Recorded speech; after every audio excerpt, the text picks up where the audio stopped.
안녕하세요. 놀라운 논란의 미스터 논란입니다. 토트넘에서 뛰고 있는 손흥민 선수 소식을 전해드리도록 하겠습니다. 손흥민 선수의 A매치 일정이 끝났죠. 그리고 이제 다시 토트넘으로 돌아갈 것 같습니다. 손흥민 선수가 출국을 했는지는 아직 알 수 없지만 그래도 한 가지 다행인 점은 토트넘의 일정이 그래도 EPL 뒤쪽에 있기 때문에 이번 라운드에 가장 뒤쪽에 있는 경기가 토트넘의 경기이기 때문에 다행이다 싶습니다. 그런데 최근에 토트넘의 스케줄링을 살펴보던 팬들은 토트넘의 경기들이 뭔가 이상한데? 라고 이야기해가지고 그래서 오늘은 토트넘의 일정 이야기와 함께 더불어서 손흥민 선수가 왜 이렇게 좋은 스트라이커인지에 대해서 앨런 시어러의 말을 좀 빌려서 설명을 좀 해드릴까 합니다. 굉장히 흥미로운 기사가 떴기 때문인데 어떤 기사인지 바로 들어가 보시죠.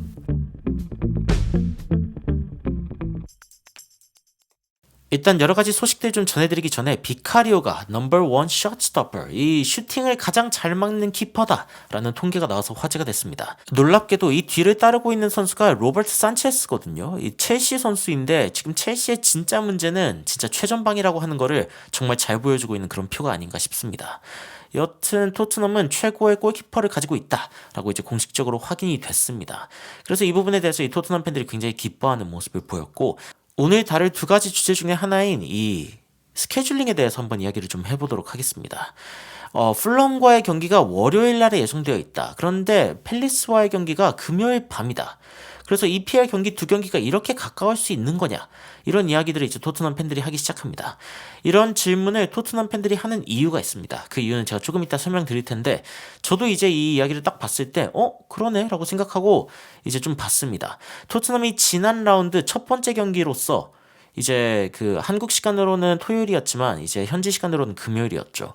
그리고 이제 그 다음 경기를 보는데 월요일입니다. 토트넘이 이제 풀럼과의 경기가 이제 한국 시간으로는 화요일이지만 이제 현지 시간으로는 월요일인 거죠. 그러면서 가장 멀리 떨어져 있습니다. 첫 경기, 마지막 경기. 그래서 토트넘은 어떻게 보면 시간을 좀 벌었죠. 왜냐면 만약에 이제 이때 경기였으면은 국가대표팀에서 돌아오자마자 지금 빨리 준비를 해야 되는 상황이 됐는데 그런데 이때와는 거의 3일 차이가 나는 일정이기 때문에 토트넘 입장에서는 A매치 기간 이후에 늦은 경기 이거는 좀 이득이다 라고 이야기를 할 수 있는 부분이고 그 다음에 일정을 봤더니 토트넘이 다시 또 앞에 있습니다. 아까 이야기했던 왜 이렇게 가까이 있냐 그러니까 풀럼과의 경기가 끝나고 나면은 크리스탈 팰리스전이 되게 빨리 온다 이런 느낌이 들죠. 24일 28일 굉장히 가깝지 않습니까? 그래가지고 이런 부분들이 흥미롭다 싶었는데 제가 조금 더 살펴봤습니다. 11라운드 토트넘 첼시와의 경기가 EPL 마지막 경기입니다. 앞에도 아니고 이제 다시 뒤로 왔죠. 중간이 아닙니다. 그러고 나서 그 다음 경기 토트넘이 맨 앞에 있습니다. 이상하지 않습니까 여러분? 이상하죠. 그 다음이 돼서야 13라운드가 돼서야 아스톤 빌라와 토트넘이 맞붙게 되고 이 두 팀이 그나마 좀 평범한 주말 경기를 하게 된다라는 것을 알 수 있는 지점입니다. 그런데 이게 왜 이러냐면 이 중간에 있는 주말 경기들 같은 경우에는 어떤 팀들이 가져가냐 유로파 같이 아니면 챔피언스 리그 같이 주중 경기가 있는 팀들이 보통 가져갑니다. 왜냐면 주중 경기가 있으면 너무 일찍이거나 너무 나중에 있으면은 이제 그 뒤에 경기에 영향을 받을 수 있죠. 그렇기 때문에 이제 좀 이유가 있는 거죠. 이런 부분들이. 이 TV 스케줄 같은 경우에도 이제 달마다 나오고 있는데 그런데 지금 토트넘이 굉장히 폼이 좋기 때문에 그래가지고 사람들이 이제 TV로 많이 보는 윅데이 뭔가 주중 경기가 많이 펼쳐지는 거 아니냐 뭐 이런 이야기도 있고 그리고 이제 유럽에서 뛰는 그러니까 유럽 경기들을 뛰는 그런 팀들이 이제 중간에 있는 경우가 많다라는 이야기도 나오고 있죠. 그래서 그 전까지는 이제 토트넘이 지속적으로 유럽 경기가 있었기 때문에 밑 테이블 이렇게 중위권에 든 적이 없었죠. 지난 시즌 토트넘이 8위를 했기 때문에 8위를 해서 생긴 기현상이다. 라고 볼 수 있겠습니다. 토트넘이 이렇게 앞이나 뒤에 있는 일정을 지속적으로 하게 되는 그 이유 중에 하나가 뭐냐? 유럽을 못 가기 때문이다. 씁쓸한 이야기죠. 하지만 토트넘 입장에서는 또 나쁘지 않습니다. 왜냐하면 기세를 이어갈 땐 이어가고 체력을 회복할 땐 회복할 수 있는 뭔가 좀 좋은 상황이기 때문이죠. 5일 안에 승점 6점 더 쌓을 수 있겠다. 그러면서 디센트 포인트 갭, 나쁘지 않은 어떤 점수 차이를 우리가 늘릴 수 있을 것 같다. 승점 차이죠. 그래서 이제 일정을 좀 살펴보면은 일단 이 일정은 끝났고 9라운드 같은 경우에는 토트넘이 풀럼을 만나게 되는데 이때 맨시티와 브라이튼의 경기가 있습니다. 9라운드 경기 중에서는 빅경기라고 이야기할 수 있고 혹시나 이때 맨시티가 브라이튼한테 지면서 4연패를 한다? 아주 꿀같은 상상이기는 한데 여튼 브라이튼과 맨시티의 경기가 예정이 되어 있고 그리고 이 뒤를 살펴보면은 맨시티와 맨유의 경기가 있습니다. 와우, 맨시티는 좀 힘든 일정을 가게 되네요. 그러면서 맨시티와 맨유나이티드의 경기인데 요즘 맨유가 아무리 폼이 안 좋아도 그래도 맨유인데 재밌는 경기가 될 수 있겠습니다. 맨 더비가 나오고 그 다음에 이제 어떤 경기가 있냐면은 아스날과 뉴캐슬의 경기가 있습니다. 뉴캐슬이 최근에 좋은 폼을 보여주고 있는 가운데 사실은 이제 챔피언스리그에 좀 집중하느라 좀 순위가 떨어져 있기는 하지만 그래도 아스날을 충분히 리그에서 위협할 수 있는 상황이죠. 그래서 이 경기에서 만약에 아스날이 승점을 잃는다. 맛있는 상상이죠. 이런 식으로 이제 상황이 펼쳐질 수 있다. 그리고 이제 토트넘이 울버햄튼을 만날 때 첼시와 맨시티가 이렇게 맞붙게 되는데 첼시가 뭐 요즘 첼시가 정상이 아니기는 하지만 그래도 폼을 좀 회복하기를 바라야죠. 이때 맨시티와의 경기에서 폼을 반짝 회복해주는 게 되게 중요하고 이 전에 토트넘과의 경기가 있기 때문에 이때 첼시가 좀 크게 망해줘야 그러니까 첼시가 이때는 좀 망하고 그리고 이때는 좀 잘해줘야 되는 겁니다. 첼시가 폼을 급격하게 끌어올려야 되는 거죠. 그런 식으로 하면은 이제 토트넘의 1위 보존도 그렇게 큰 꿈이 아니다 라고 이야기할 수 있는 부분이고 그리고 토트넘은 13라운드에는 아스톤 빌라를 만나게 되는데 맨시티 리버풀 이것도 크죠. 그런데 또 맨 앞에 있습니다. 그래서 이 두 팀이 맞붙게 되는데 둘 다 피곤한 상태로 이제 맞붙게 되겠죠. 그래서 막 부상 같은 게 발생할 수 있는 그런 확률이 높다. 소곤소곤 여러분들께 전해드리는 약간 예언 같은 맨시티와 리버풀이 이때 약간 부상을 겪지 않을까 이런 생각을 좀 해볼 수 있는 그런 경기 중 하나입니다. 여튼 토트넘 팬들이 기대할 만한 이유가 있죠. 토트넘의 승점이 지속적으로 좀 높아질 수 있는 상황이고 다른 팀들의 승점이 떨어질 것이다 라고 이야기할 수 있을 만한 상황입니다. 그래서 이런 부분들 일정들에 대해서 좀 전달해드리고 싶었고 오늘 여러분들에게 전해드리고 싶은 가장 재밌는 기사는 사실은 손흥민 선수가 직접적으로 연관되어 있는 기사는 아니지만 손흥민 선수와 굉장히 또 관련이 있는 기사입니다. 이게 무슨 말이냐고요. 그러니까 앨런 시어러가 애슬레틱에서 How Not to Score 골을 못 넣는 방법에 대한 기사를 써서 화제가 됐습니다. 아니 앨런 시어러는 EPL 최고의 그 지금까지 득점 순위 1위를 기록하고 있는 선수가 바로 앨런 시어러죠. 전설적인 선수인데 그런데 애슬레틱에서 이제 기사를 쓰는 역할을 하고 있습니다. 그런데 애슬레틱의 사장이 이제 그런 이야기를 했다고 합니다. 축구 선수들이 왜 이제 찬스를 놓치는지에 대해서 글 좀 써달라. 기술적인 어떤 그런 기사를 좀 써달라 이야기를 했는데 그때 당시 앨런 시어러가 너무 괴로워했다고 합니다. 아니 나에게 뭘 요구하는 거야? 이렇게 이야기하면서 이제 그룹 채팅방에 이제 화를 냈다고 하죠. 그러면서 이제 보스가 아니 왜 우리 독자들이 골을 왜 놓치는지에 대해서 굉장히 궁금할 것 같은데 라고 이야기했는데 앨런 시어러가 트라우마 이거 진짜 완전 트라우마다. 나에게 트라우마를 불러오는 일을 제발 시키지 말라. 이런 식으로 막 이야기를 했습니다. 하지만 그래도 나름의 팀을 위해서 희생할 줄 아는 이 앨런 시어러의 모습 때문에 결국에는 우리가 이 기사를 맛보게 된 거죠. 그래서 굉장히 신기한 EPL에 지금 가장 많은 최다 득점을 기록하고 있는 기록 보유자 앨런 시어러가 이야기해주는 왜 공격수가 아니면 왜 축구 선수들이 골 장면에서 그 결정적인 기회에서 골을 놓치는가 이 부분에 대해서 이야기를 해줄 겁니다. 그리고 저는 이 부분에 더해서 손흥민 선수가 왜 골을 넣을 수 있었는지 이번 시즌 넣은 골들을 중심적으로 한번 대조적으로 좀 살펴보는 작업을 할까 합니다. 앨런 시어러는 뉴캐슬에서 굉장히 전설적인 공격수로 유명하죠. 유명한데 자 여러분들께 퀴즈를 하나 드리겠습니다. 앨런 시어러는 결정적인 기회를 놓친 적이 있을까요? 없을까요? 당연히 있죠. 근데 이제 앨런 시어러가 그런 이야기를 합니다. 자, 골을 놓치는 것은 part of the process, 과정의 일부다. 그리고 놓쳤을 때 다시 마음을 끌어올리는 것, 그리고 not being afraid to miss again, 다시 놓치는 것을 두려워하지 않는 것, 이것이 바로 엘리트 선수가 되는 방법이다. 라고 이야기를 합니다. 괜찮은 공격수와 엘리트, 이 둘을 갈라놓는 게 뭐냐? 다시 놓치는 것을 두려워하지 않는 마음이다. 라고 이야기를 하는 거죠. 중요한 것은 꺾이지 않는 마음이다. 중꺾마. 이 이야기가 여기에서도 나오는 것입니다. 사실은 앨런 시어러도 페널티를 놓친 적이 있습니다. 그리고 앨런 시어러가 이렇게 이야기하죠. 수많은 날들이 지나도, 그러니까 은퇴 후에 수많은 해가 지나도 I still dream about those bitter moments. 그 쓰디쓴 순간들에 대해서 나는 아직도 꿈을 꿀 때가 있다. 악몽을 꿀 때가 있다. 라고 이야기를 하는 겁니다. 그러면서 이제 다음 거를 차기보다는 뭔가 좀 이렇게 차기 싫어하는 그런 상황들이 나타날 수도 있지만 그래도 이 앨런 시어러 같은 경우에는 굉장히 신기한 게 뭐냐면은 still being desperate to take the next one. 다음 페널티가 오면은 내가 차려고 완전 내가 차고 싶어 한다라고 이야기를 하는 거죠. 이게 뭐냐? 이 앨런 시어러 같은 경우에는 실패를 두려워하지 않는다. 이런 부분이 앨런 시어러를 역대 EPL 득점 왕으로 만든 것이죠. 그러면서 이제 scoring is the hardest bit of football. 그러니까 축구에서 가장 어려운 게 바로 골을 넣는 거다. 그리고 그래서 골을 넣는 게 돈이 많이 든다. 라고 이야기를 하는 거죠. 그래서 맨시티에 홀란드가 왔을 때 그때 맨시티가 진짜 최고의 팀이 될 수 있을 것이다. 뭔가 유럽을 정복하는 그런 팀이 드디어 될 수 있을 것이다 라고 생각을 했다고 해요. 그래가지고 이 골 넣는 부분이 굉장히 어렵다라는 것을 전제를 하고 있습니다. 그러면서 이제 잘못된 슈팅을 좀 골라가지고 엄선을 해서 도대체 왜 이제 선수들이 골을 놓치는가에 대해서 이제 이야기를 할 텐데, 어쩌면 슈팅을 너무 빠르게 하거나 아니면 너무 늦게 하거나 너무 슈팅의 파워를 많이 실었거나 덜 실었거나 아니면 밸런스가 무너지거나 기술이 좀 부족했거나 아니면 주발로 안 차고 이제 약발로 차다 보니까 문제가 생기거나 뭐 이런 상황들이 이제 있었다라고 이야기를 합니다. 그래서 어떤 장면들인지 이제 뭐 옵타에서 이야기한 빅 찬스, 그러니까 좋은 찬스 장면에서 도대체 무슨 일이 일어나는지를 살펴봤습니다. 그리고 이 장면을 살펴보던 앨런 시어러가 이렇게 이야기합니다. I loathe every second of it. 매 초가 증오스러웠다. 이 loath라는 말은 진짜 극혐, 이 hate보다 싫은 겁니다. 너무 싫었다. detested it. 이 detest도 진짜 싫은 거죠. 너무너무 싫었다 라고 이제 표현을 하는 겁니다.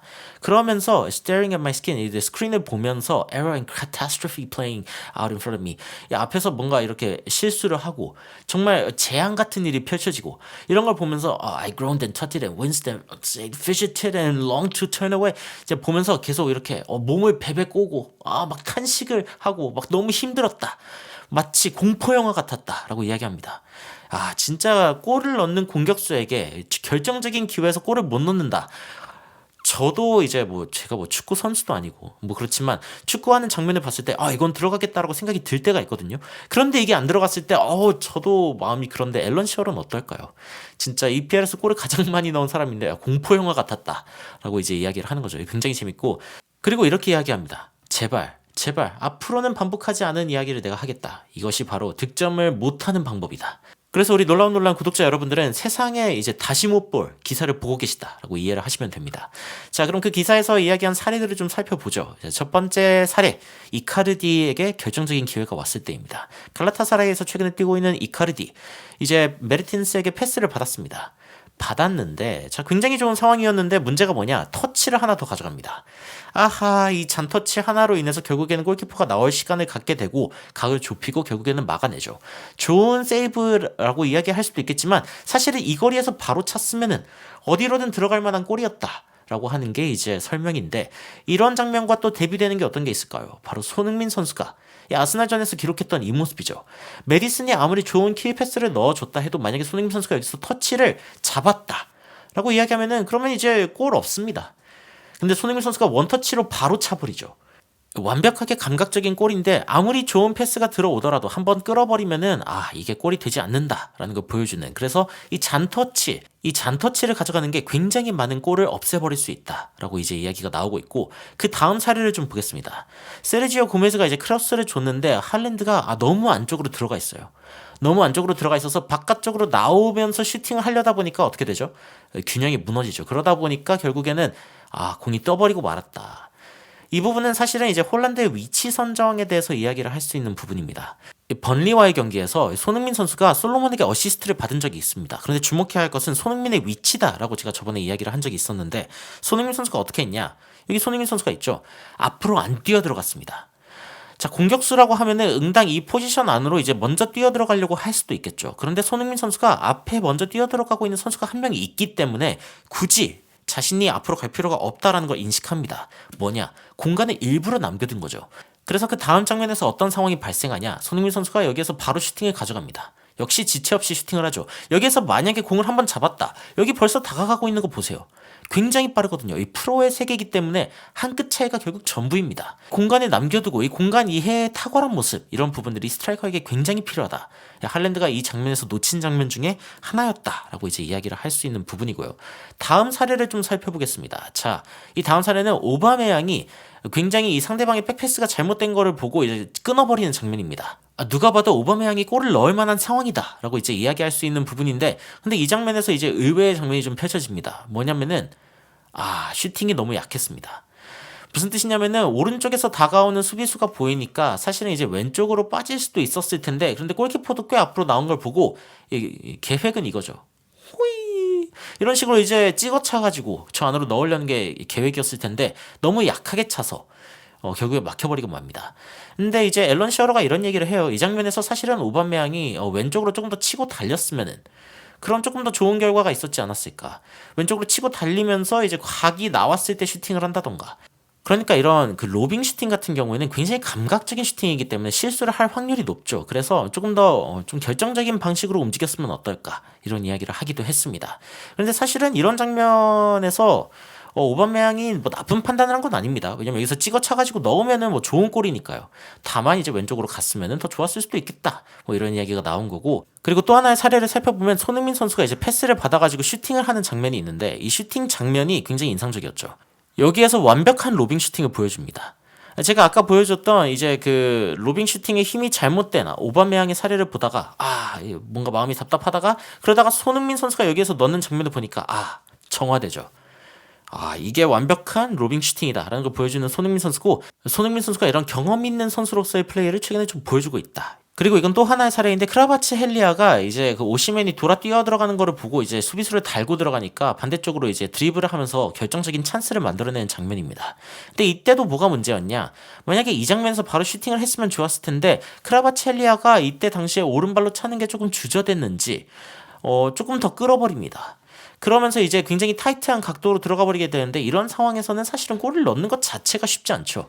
그래가지고 크바라치엘리아가 이거 10번이면 10번 넣을 수 있는 상황에서 이 정도면 10번에서 한두 번 정도 들어가는 그런 상황으로 바뀌었다라고 이제 앨런 시어러가 해설을 합니다. 그리고 이제 공격수들은 그나마 조금 더 나은데 수비수들이 좀 문제가 생길 때가 있습니다.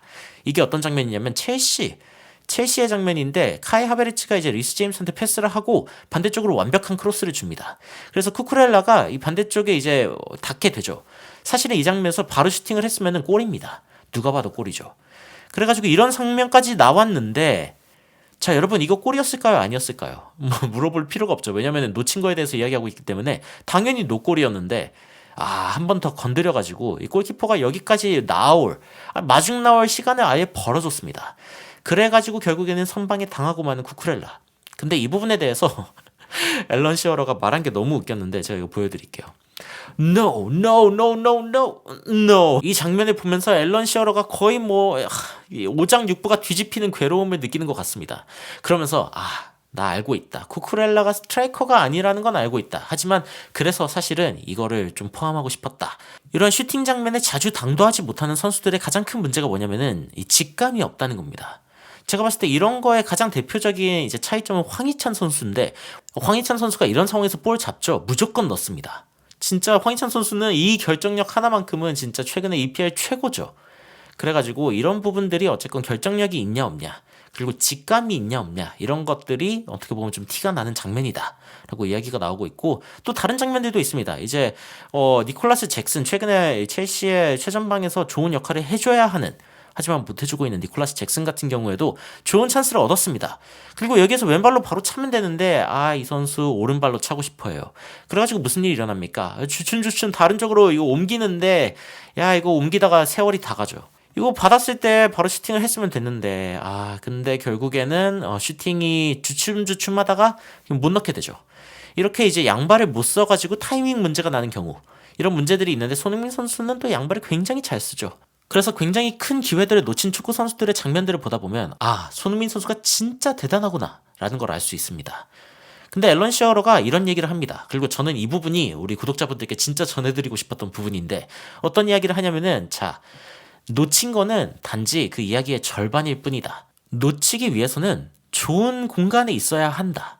그리고 그것은 작은 성공이라고 할 수 있다. 라고 이야기를 했습니다. 여러분들도 그럴 때가 있잖아요. 이제 최종적인 어떤 결과 혹은 이제 원했던 어떤 결과가 안 나왔을 때 이거 진짜 다 의미 없다, 소용없다 라는 생각이 들 때가 있죠. 하지만 그 시도를 할 수 있는 위치까지 간 것, 그러한 생각을 하는 사람이 된 것 자체도 사실은 굉장히 작은 성공 중에 하나다 라고 이야기할 수 있는 그런 부분인 거죠. 그래서 앨런 시어러는 이제 어려운 상황 가운데서도 희망을 찾습니다. 그러면서 이제 이렇게 이야기를 하죠. 지속적으로 골을 넣는 사람들, 최고의 득점자들, 이런 선수들은 성공의 기억들을 아주 꽉 붙들고 있는다. 성공했던 기억들을 놓지 않는다라고 이야기를 하면서 You don't drop your head, 고개를 떨구지 않는다. 지속적으로 노력해가지고 그래가지고 슈팅을 할 수 있는 그 포지션으로 지속적으로 이동을 한다. 그리고 더 많은 것들을 넣기 위해서 이제 노력을 한다라고 이야기를 하는 거죠. 그리고 이런 이야기를 했습니다. 기회가 왔을 때 뭔가 생각을 하게 되잖아요. 그러면은 놓칠 확률이 많습니다. 그래가지고 기회가 왔을 때 놓치지 않도록 미리 그 장면에 대해서 계속 생각을 하는 거죠. 이렇게 하면 이렇게 해야지. 이런 상황이 오면 난 이렇게 할 거야. 몸이 먼저 반응하게 되는 그런 상황까지 이제 마인드를 좀 숙달해야 된다. 이런 이야기를 해주고 있는 앨런 시어러입니다. 그리고 손흥민 선수는 그런 스트라이커라고 이야기할 수 있죠. 최근 손흥민 선수가 보여주고 있는 미친 폼은 사실은 이런 부분들을 완벽하게 채워가있기 때문이다. 라고 이야기할 수 있습니다. 최근에 어떤 쇼츠에서 여러분들 보셨죠? 이 케빈 데브라이너가 아무 축구 선수의 다리 중 하나만 가질 수 있다 하면은 손흥민을 고르겠다라고 이야기를 합니다. 그러면서 굉장히 빠르고 양발로 슈팅도 잘하고 이거 괜히 하는 말이 아닙니다. 수많은 선수들이 케빈 데브라이너의 머리를 골랐거든요. 이 어느 거를 고르겠다라고 할 때 이쪽 머리 부분에 케빈 데브라이너가 굉장히 많이 들어갑니다. 근데 그 케빈 데브라이너의 머리가 고른 게 바로 손흥민의 다리입니다, 여러분. 리그 최고의 판단력을 가지고 있는 케빈 데브라이너가 손흥민의 다리를 이야기할 정도면 얘기 다 했죠. 그래서 손흥민 선수가 이번 프리미어리그 시즌에 굉장히 좋은 모습을 보여줬으면 좋겠다. 그리고 골 많이 넣었으면 좋겠다라는 생각을 하면서 영상 마치도록 하겠습니다. 여러분들 오늘 영상을 보시면서 어떤 생각이 드셨나요? 댓글로 의견 남겨주시면 더욱 흥미로운 소식으로 찾아뵙도록 하겠습니다. 이상 놀라운 논란 미스터 논란이었습니다. 시청해주셔서 감사합니다. You are my sunshine, my only sunshine. You make me happy, home and away. And when it's pouring, you keep on scoring. So please don't take my Sony away.